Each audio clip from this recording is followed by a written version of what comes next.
প্রার্থীকে বসিয়ে আরেকজন প্রার্থীকে সমর্থন দিয়েছি, সেটা এই জন্য নয় যে এখন আমরা শুধু সমর্থন দিয়ে ঘরে বসে থাকবো। আলহামদুলিল্লাহ, এদেশের মানুষকে একটা পরিবর্তন চায়। হাটে ঘাটে মাঠে ময়দানে সব জায়গায় তার মানুষ আর দুর্নীতি, অপশাসন, ঘুষ, চাঁদাবাজি, লুণ্ঠন, টেন্ডারবাজি, এগুলো মানুষ অতিষ্ঠ হয়ে গেছে, বিশ্বাস করেন। তারা এবার একটা পরিবর্তন চাই। বাংলাদেশ জামাত ইসলামী পরিষ্কার করে ঘোষণা দিয়েছে, জামাত ইসলামী যদি ক্ষমতায় যেতে পারে, জামাত ইসলামের কোন নেতা এবং কর্মীর ভাগ্যের পরিবর্তন হবে না। ভাগ্যের পরিবর্তন হবে দেশের সাধারণ মানুষের। জামাত ইসলামের কোন নেতা কর্মী চাঁদাবাজি করবে না, তারা এদেশে চাঁদাবাজি কাউকে করতে দিবে না।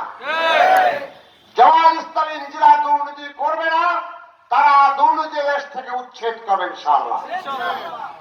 জামাত ইসলামের মনোনয়ন পেয়ে যদি কেউ এমপি নির্বাচিত হয়, চেয়ারম্যান হয়, উপজেলার চেয়ারম্যান হয়, পরিষ্কার কথা, যেদিন তিনি পদে যাবেন সেই দিন সম্পদের হিসাব দেবেন। আর এই প্রত্যেক বছর তার সম্পদের হিসাব দুদকের কাছে নয়, সাধারণ জনগণের কাছে দিতে হবে। আমরা সেটা ওয়াদাবদ্ধ আমরা দেব। আমাদের প্রত্যেকটা নির্বাচিত প্রার্থী তারা জনগণের সামনে প্রতি বছর রিটার্ন দাখিল করবে, এই আমার সম্পদ ছিল, এইভাবে আমি আয় করেছি, বর্তমান সম্পদে।